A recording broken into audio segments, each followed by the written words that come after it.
Hello and good evening. I'm trying something new tonight. I am doing the headphones thing. I hope that will make the quality better. Oh, I have some nice little hair thingies here. Tonight on Money Mama Talks, we are going to be speaking with Olga from the Dancing Shrink, and she is going to tell us about her life, her business, her message, and her beliefs, and I'm super, super excited to have her on. So, Olga, you can just request to join the live whenever you're ready. Hey. Does it look funny with headphones? Whenever you're ready, and we will get started. These interviews are meant to highlight empowering women. If you haven't seen one before, you can check out my IGTV live series called Money Mama Talks. And there you will see all the interviews that I have already done. And now we have a request. So I'm just going to let her on. This works.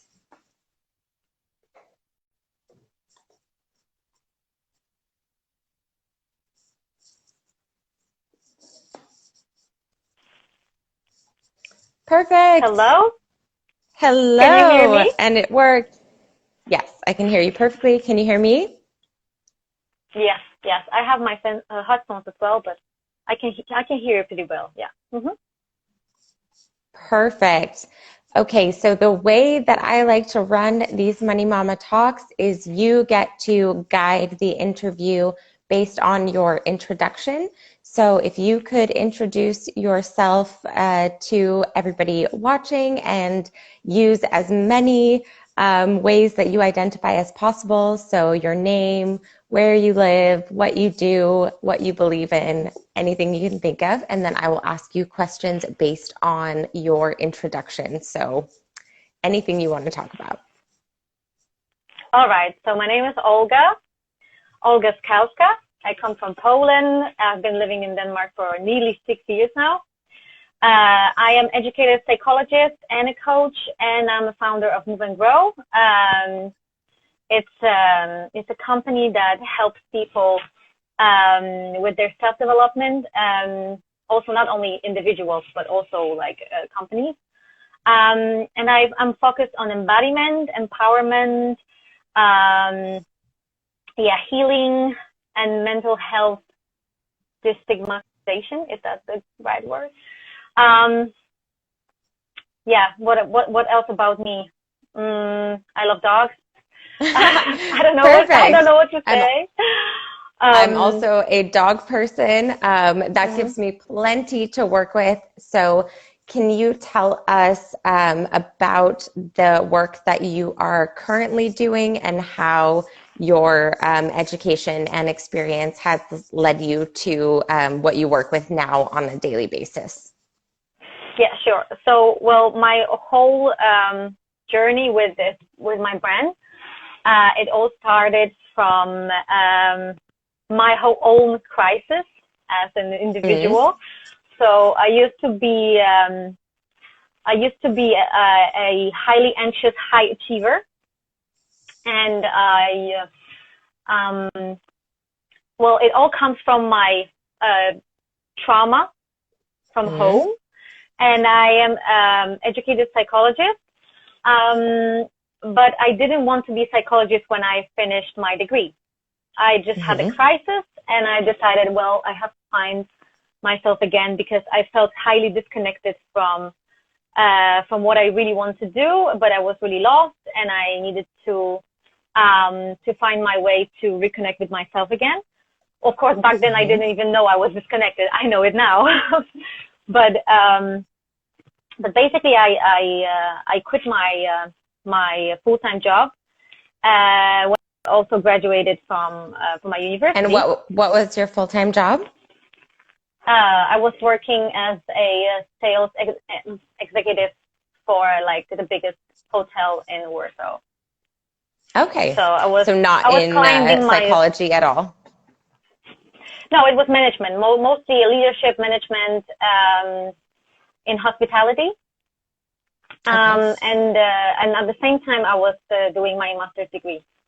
So I was juggling my full-time job and then full-time studies at the same time. So it was really exhausting. So when I was done, I was very, very, very burned out. And the last thing I wanted to do was to be a psychologist.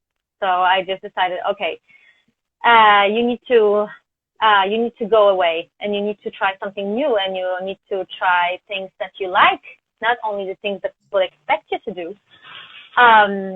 So I went to Spain, to Ibiza for a few months, and I found the work and I connected with many, many interesting people, and I just started really trusting myself with my decisions, because before it was mostly based on what's expected from me instead of my own decisions, like, do I really like this? Am I passionate about it?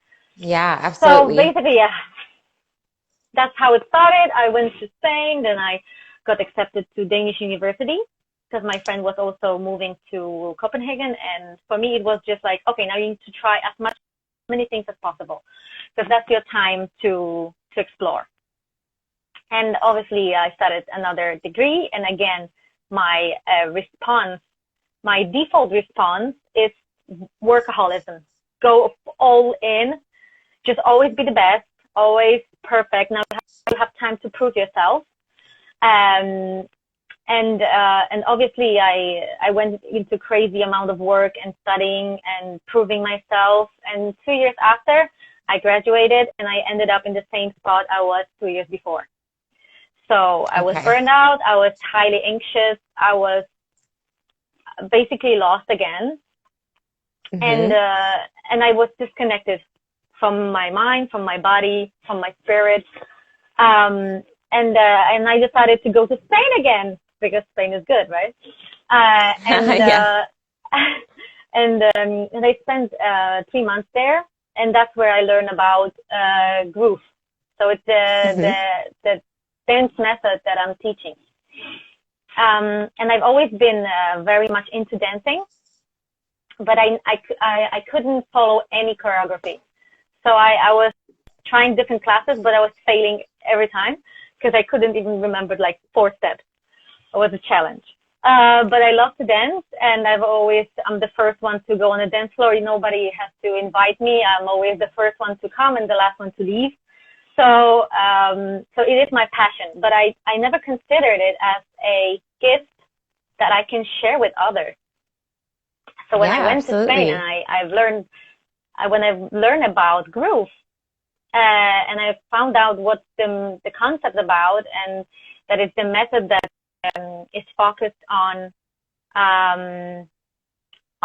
connecting with your most authentic self, and sharing the experience with others, and embracing your uniqueness and the uniqueness of others.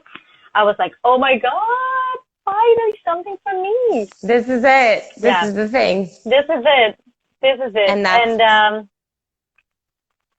And that really opened my eyes to what I really want to do. Which is what? Which is connecting my psychology degree and embodiment. So working with the body and the mind and the spirit together.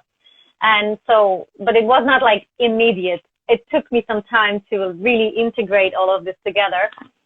So for the next, I was in Spain when I found out about the method, and then I checked when is the next course, training.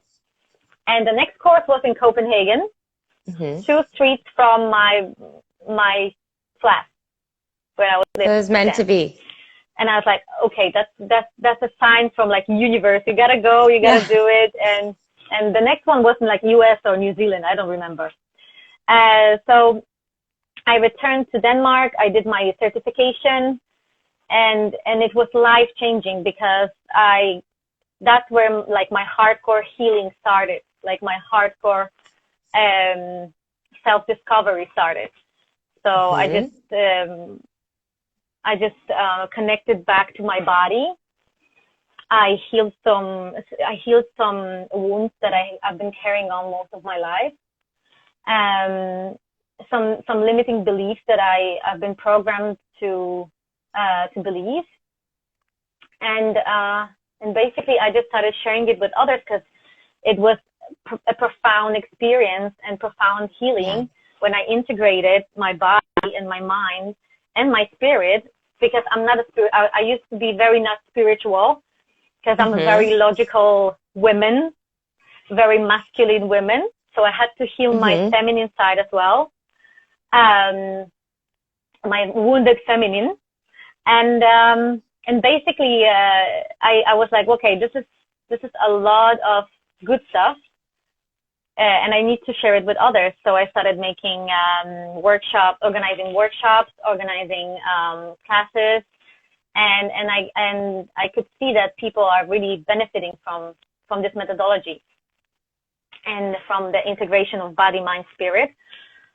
And also during the pandemic, I just decided, okay, I need to take it to the next level, because I'm not able to surf now because obviously we cannot meet and we cannot dance.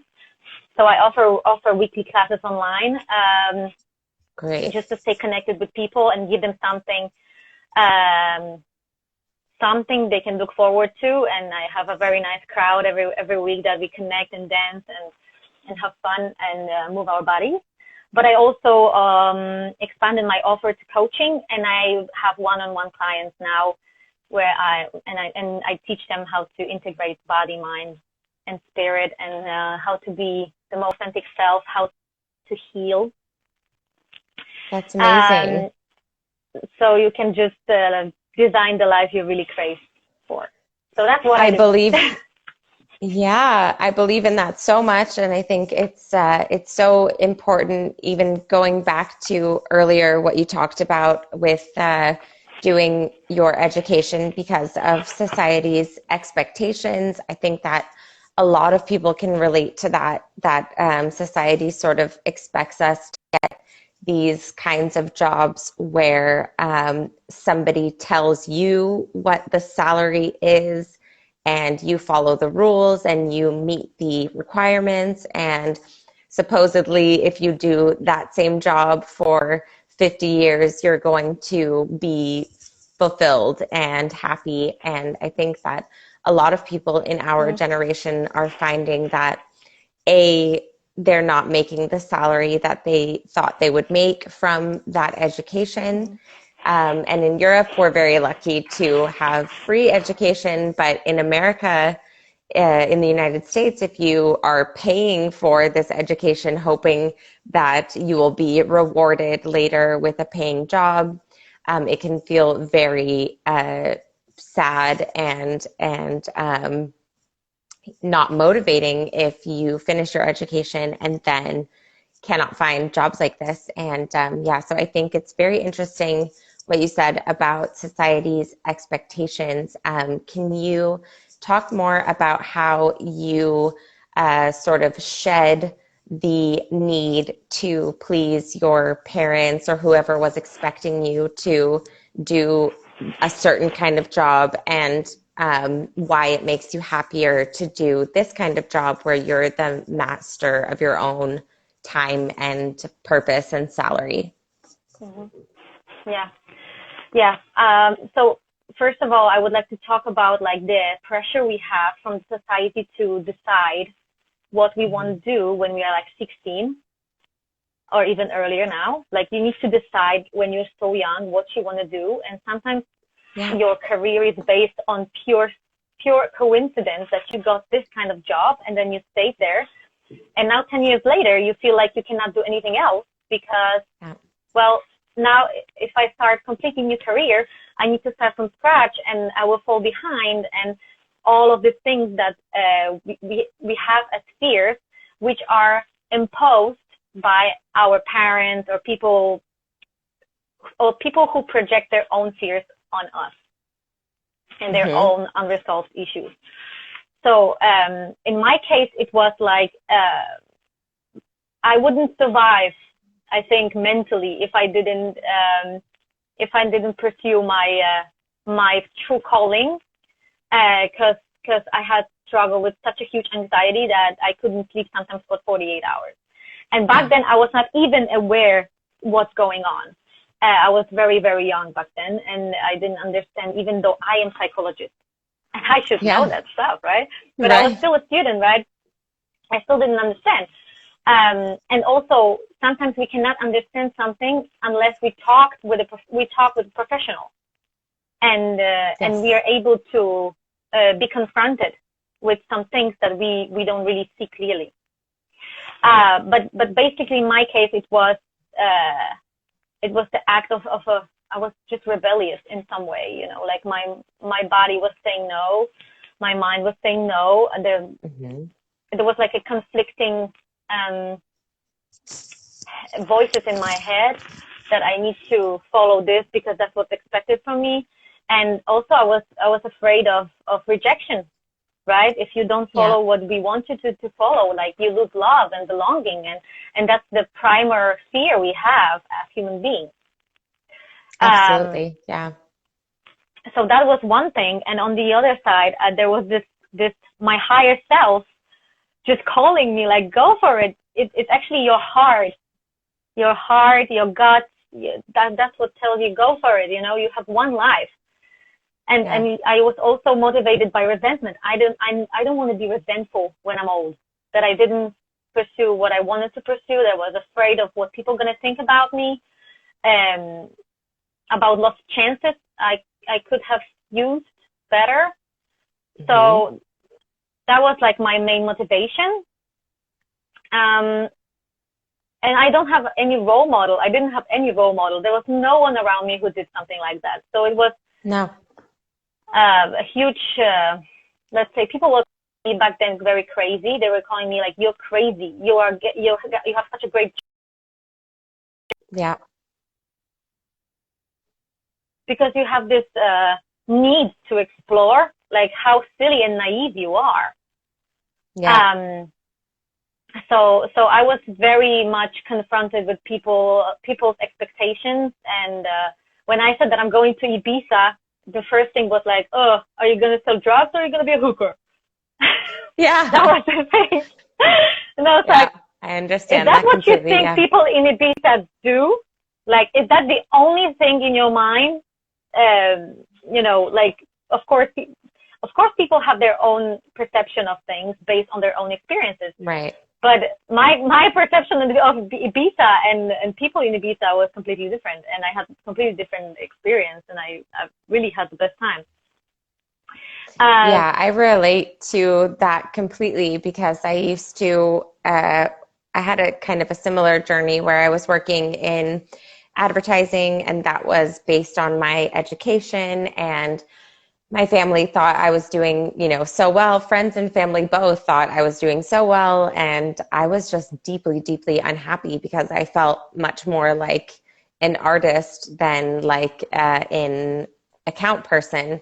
And I wasn't really figuring out how to make art make money in the same way that I could make mm, my corporate work make money.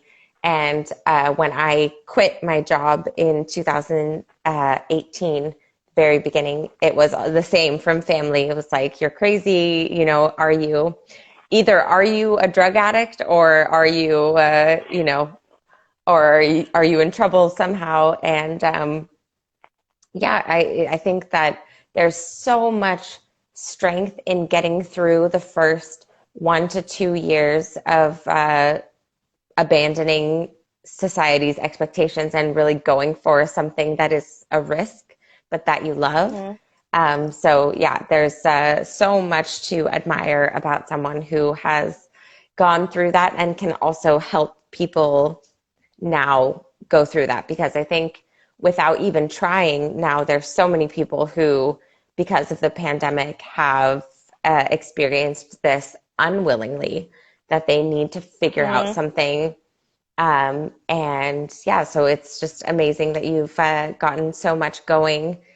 You got this head start and you've gotten so much going during the pandemic. So how have you been working in the last year? And is your business actually growing because of these new restrictions? How have you navigated the new Mm. situation? Yeah.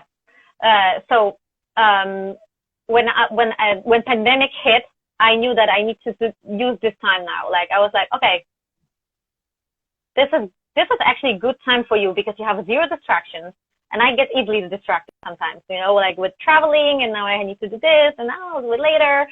And then also self-sabotage, because that's a part of growing, that you're going to self-sabotage. So when pandemic hit in, and the first stress, like, of course, I was stressed as well, like what's going to happen. My job, I had the job back then as well. And we didn't know if we were going to keep the job, so I was like, and my survival mode kicked in, because it's my default mechanism. If there is a crisis, for me, it's like I'm not gonna cry now. Like now, I need to do something, and I don't have time for crying. You know, I was just like, okay, now I need to think, what should I do to serve my audience and to secure fulfillment for me in the future. And of course, there was lots of frustration, because I love to see and dance with people in physical like settings. So there was a time when I was really frustrated. I cannot have a class because last minute I had to cancel it because of pandemic, and I was sold out, and people were also disappointed. So this part of physical part of business was put on hold. And then I was like, okay, now I need to think about how can I take it online, so I can continue and I can even expand. So I started working on designing my website and like growing the concept, like really explaining the concept behind the brand, and also the story behind the brand. So I worked with two of my friends. One is a web designer, one is web developer. So over a few months, we came up with a very nice website. I'm very happy with the end result. Great. So yeah, like it was constantly like the strategy, how to build up my marketing, what kind of message I want to send, who is my perfect ideal client, like what is the message, what's the message, who can I serve, actually who I really want to serve. It's not even who's my perfect client, but like who I want to work with. And that was actually eye-opening for me, that I want to work with people I want to work. Not another way around, that anyone just can come to me and we can work. So if I wanted to do that, I would be a psychologist, taking, I don't know, $100 per hour, and listening to people who doesn't want to change. And because sometimes that's what happens when you are a psychologist, you don't really have much of an influence who's coming to your office.